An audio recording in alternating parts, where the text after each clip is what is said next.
மனிதானே மகத்தானவன், மனிதானே மகத்தானவன், மனிதானே மகத்தானவன். நண்பர்கள் அனைவருக்கும் வணக்கம். இன்னைக்கு ஒரு செய்தி பார்த்தேன். அதாவது கோவை சத்யன் கிட்ட புதிய தலைமுறையிலிருந்து ஒரு கேள்வி கேட்குறாங்க. அதாவது இபிஎஸ் கிட்ட கேள்வி கேட்டேன்னா எனக்கு ஒன்றும் தெரியாது, அவர்கிட்டயே கேளுன்னு சொல்றாரு. ஆனா செங்கோட்டையன் கிட்ட கேட்டேன்னா என்ன பேச வச்சிடாதீங்க அப்படின்னு சொல்லி சில வார்த்தையை விட்டுட்டு போறாரு. ஆனா அதிமுகக்குள்ளார என்னதான் இருக்கு, என்ன விரிசல் இருக்குன்னு சொல்லி அரசியல் வல்லுநர்கள் சொல்றாங்களே அப்படின்னு ஒரு கேள்வி கேட்கிறாங்க. அதுக்கு சத்யன் அவர்கள் ஒரு பதில் சொல்றாரு. அதாவது புதிய தலைமுறைக்கு திமுக காசு கொடுத்ததா இந்த மாதிரி கேள்வி கேட்க சொன்னது அப்படின்னு சொல்லி. எவ்வளவு ஒரு விஷயம் பாருங்க. அதாவது இந்த அவமானம் நல்லா தேவையான்ற மாதிரி தான் இந்த ஊடகத்துக்குன்ற மாதிரி. ஏற்கனவே மூத்த பத்திரிகையாளர் மணி அவர்கள் கழுவி ஊத்திட்டாரு. இந்த மாதிரி உலகத்திலேயே இந்த மாதிரி கேவலமான ஊடகம் இங்க இல்லைன்ற மாதிரி சொல்லிட்டாங்க. ஊடகத்தோட தர்மத்தை காப்பாத்தல தமிழக ஊடகம் அப்படின்ற மாதிரி சில விஷயங்கள். 4 நாளா இடி ஒரு எவ்வளவு பெரிய ஒரு ஊழல் நடந்துட்டு இருக்கு. அதுக்கு ஒரு இடி ரைடு போயிட்டு இருக்கு. அதிகாரப்பூர்வமா ஒரு சில ஆவணங்கள் எல்லாம் கைப்பற்றி இருக்காங்க. அதை பத்தி எந்த ஒரு பிரேக்கிங் நியூஸ் எதுவுமே இல்லைன்ற மாதிரி சில கருத்துக்கள் அவர் சொல்லிட்டு இருந்தாரு. உண்மைதான். உண்மையிலேயே அத்தனை பேரும் ஆளுங்கட்சிக்கு ஆதரவா தான் இன்னைக்கு செயல்பட்டு இருக்காங்கன்னு. அதாவது நிறைய விஷயம் இன்னைக்கு பேசப்படுற, அதாவது இன்னைக்கு ஆளுங்கட்சி பட்ஜெட்னு சொல்லி நிறைய இடத்துல நேத்து எல்இடி எல்லாம் வச்சு எல்லாரும் பார்க்க சொல்லியிருந்தாங்க. திமுக தொண்டர்களே அந்த இடத்துல உட்காரலன்றதுதான் உண்மையான நிஜம்.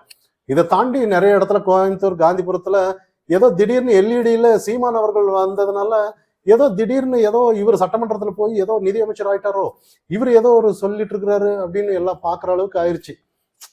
ஏன்னா உண்மையிலேயே சீமான் அவர்கள் அங்க பேசியிருந்தது கண்டிப்பா கேட்பாங்கன்னு தான் இன்னைக்கு பார்க்கப்படணும். காரணம் என்னன்னா அவர் பேசினா ஆக்கப்பூர்வமா ஏதோ ஒரு அரசியல் பேசுற மாதிரி தான் இருக்கு.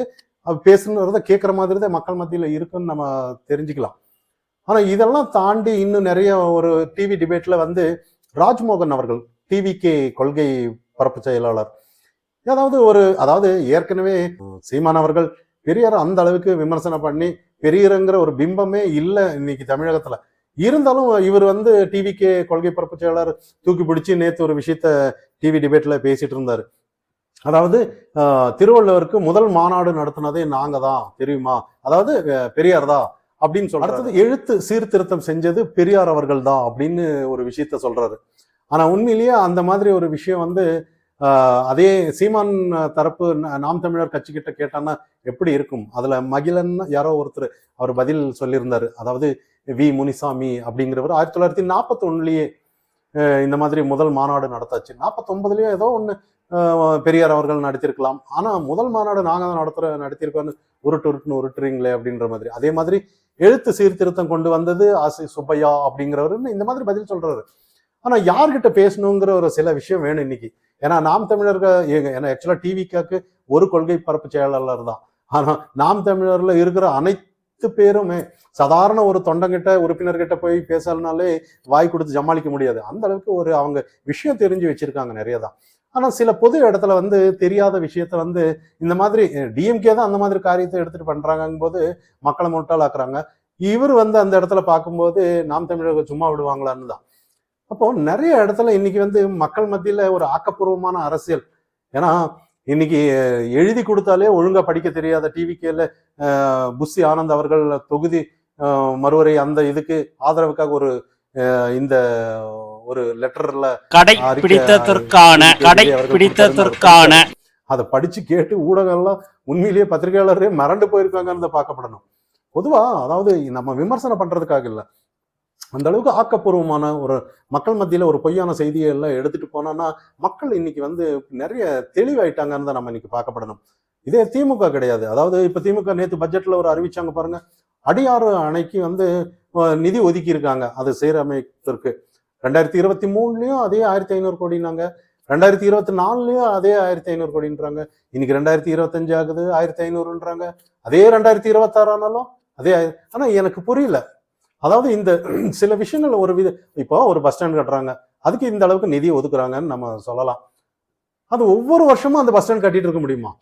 அந்த மாதிரி தான் இதை எடுத்துக்கணும். அப்ப அதுல வேற மா சுப்பிரமணியன் அவர்கள் அமைச்சர் அவரு ஏதோ ஒரு மேடையில சொல்லிட்டு இருக்காரு, அடியார் அணைய நம்ம சீரமைப்பு நம்ம முதல்வர்கள் நிதி ஒதுக்கி இருக்கிறாரு, அது சப்போஸ் சீரமைச்சிட்டோம்னா லண்டன்ல ஏதோ ஒரு இருக்கிற நதிக்கு ஈக்குவலா வந்துருமாமா. எப்படியெல்லாம் மக்கள் வந்து இன்னும் தமிழக மக்கள் உண்மையிலேயே திடம் படைத்தவர்கள் தான் அப்படின்னு நம்ம சொல்லணும். ஏன்னா எத்தனை உருட்டுறாங்க, எவ்வளவு ஒரு விஷயம் மக்கள் மத்தியில பாருங்க, எவ்வளவு பெரிய விஷயம் எல்லாம் பண்ணிட்டு அசாதாரணமா சில விஷயங்கள் பேசுறாங்கன்னு தான். இப்ப நம்ம எல்லாம் அதெல்லாம் ஆமான்னு சொல்லிட்டு போயிட்டு இருக்கணுமான்ற மாதிரி நிறைய கேள்விகள் இங்க வருது. நிறைய பேர் இன்னைக்கு விழிப்படைஞ்சிட்டாங்கன்னு நம்ம சொல்லணும். இதெல்லாம் தாண்டி இனே சட்டமன்றத்துல வந்து இந்த மாதிரி நிறைய அமலாக்கத்துறை ஊழல் குறித்து வந்து கேள்வி கேட்கறதுக்கு ஏதோ ஒரு விஷயம் மறந்துட்டாங்க அப்படின்னு சொல்லி பழனிசாமி அவர்கள் வெளிநடப்பு செய்யறாங்க. ஆனா உண்மையிலேயே வெளிநடப்பு செஞ்சேன்னா வெளிநடப்பு செஞ்சுட்டா போதுமான்ற மாதிரி தான். வெளிநடப்பு செஞ்சுறீங்க, அது நேரம் வீட்டுக்கு போயிடுறீங்க, அவ்வளவுதானன்ற மாதிரி.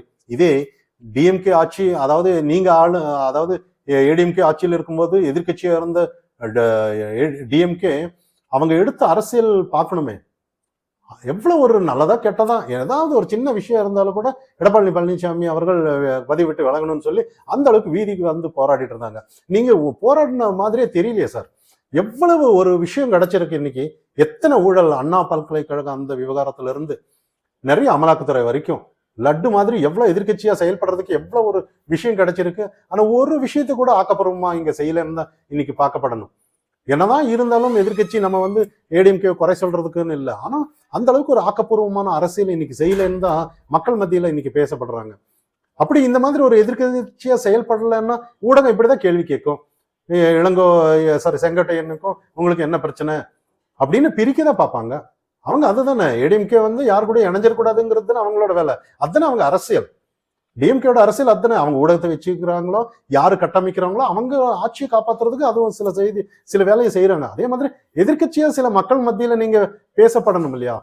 நீங்க இதுக்காக மக்களுக்காக குரல் கொடுக்குற இந்த மாதிரி போய் பண்ணதான் நல்ல ஒரு அந்த அளவுக்கு ஒரு வலுவான எதிர்கட்சியா நீங்க செயல்படலைங்கிறத யதார்த்தமான உண்மை. ஏன்னா நிறைய விஷயங்கள் அண்ணாமலை அவர்களுக்கு தான் இன்னைக்கு முக்கியத்துவம் பட்டுட்டு இருக்கு. இன்னைக்கு நிறைய விஷயம், மீனவர் பிரச்சனை ஆனாலும் சரி, அன்னைக்கு டங்ஷன் விவகாரம் ஆனாலும் சரி, எல்லாமே அண்ணாமலை தான் போய் மத்திய அமைச்சர்கிட்ட நிறைய பேசி அந்த சில விஷயங்கள் தீர்வு பார்த்துட்டு இருக்கிறாருன்னு. அப்ப இந்த இடத்துல வந்து மக்கள் வந்து இதே உண்மையா டிஎம்கே வந்து உண்மையிலேயே பட்ஜெட் விவகாரம் நல்லா இருந்திருந்தான்னா கண்டிப்பா எதுக்கு சட்டமன்றத்துல இருந்து நேரடி ஒளிபரப்பு செய்யலாமே. இவங்க சட்டமன்றத்துல இருந்து நேரடி ஒளிபரப்பு பண்றது இல்லைங்கிறதுக்கு என்ன அப்படி ரகசியத்தை பேசுறாங்கன்னு எனக்கு புரியல.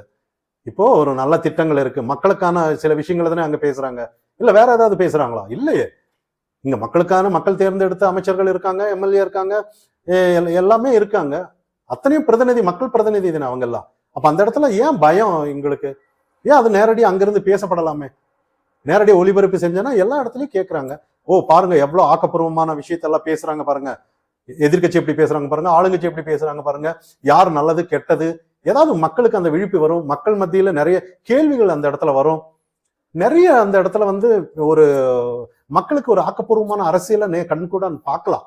ஆனா இங்க அப்படி இல்லையே, எல்லாம் மறைமுகமா சில செயல்படுறீங்களே, எதுவுமே இல்லைன்ற மாதிரி தானே இன்னைக்கு மக்கள் மத்தியில முழு பூசணிக்காக சோத்துல மறைக்கிற மாதிரி தான் நிறைய விஷயங்கள் இன்னைக்கு மக்கள் மத்தியில பேசப்படுறது.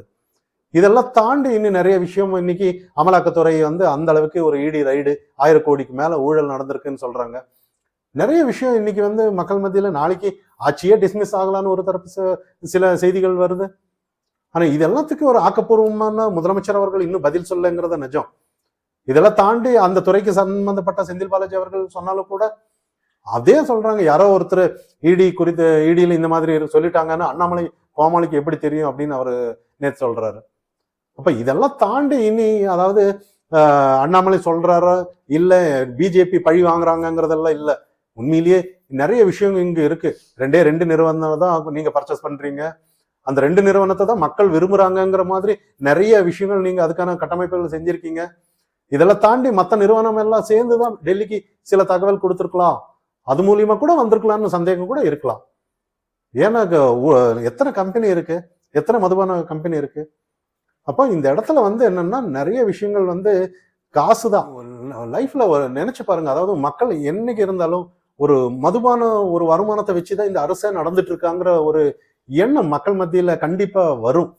இந்த காசெல்லாம் வச்சு மக்களை தாலி அறுத்து இத்தனை பேருக்கு கஷ்டப்படுத்தி தான் அந்த காசுல வர்றதுதான் கவர்மெண்ட் லாபம் எடுத்து இதுல நலத்திட்டங்கள் எல்லாம் செஞ்சு இப்படியெல்லாம் இதெல்லாம் மக்கள் வாழணுமான்னு உண்மையிலேயே ஒரு கேள்விக்குறி கண்டிப்பா வரும்.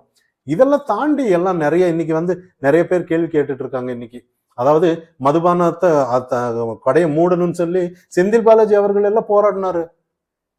அவன் போன ஆட்சியில கருப்பு சட்டை போட்டு ஜோதிமணி எம்பி அவர்கள் எல்லாம் நாடாளுமன்றம் அவங்க எல்லாம் நிக்க வச்சு மதுக்கடைக்கு எதிராக நிறைய விஷயங்கள் பேசினாங்க. இப்படிப்பட்ட ஒரு மகாத்மாவா இன்னைக்கு இந்த அளவுக்கு ஊழல் செஞ்சிருக்கிறாருங்கும் போது எல்லாருக்கும் அந்த அளவுக்கு ஒரு கேள்வி மக்கள் மத்தியில டிரான்ஸ்பரண்டா தெரியுது இன்னைக்கு. ஆனா இந்த ஆட்சி இது விட அதாவது உலகத்திலேயே, அதாவது இந்தியாவிலேயே இந்த மாதிரி ஒரு ஊழல்ல சிக்கி இருக்கிறது வேற எந்த ஆட்சியும் இல்லைன்ற மாதிரி தான் தகவல்கள் வெளிவருது. இதெல்லாம் தாண்டி சத்தீஸ்கர், டெல்லி, அதை தாண்டி தமிழகம் தான் இருக்குன்னு சொல்லி நிறைய செய்திகள் வந்துட்டு இருக்கு. பார்ப்போம். இது உண்மையிலேயே திமுகவுக்கு அழிவு காலம் தான்.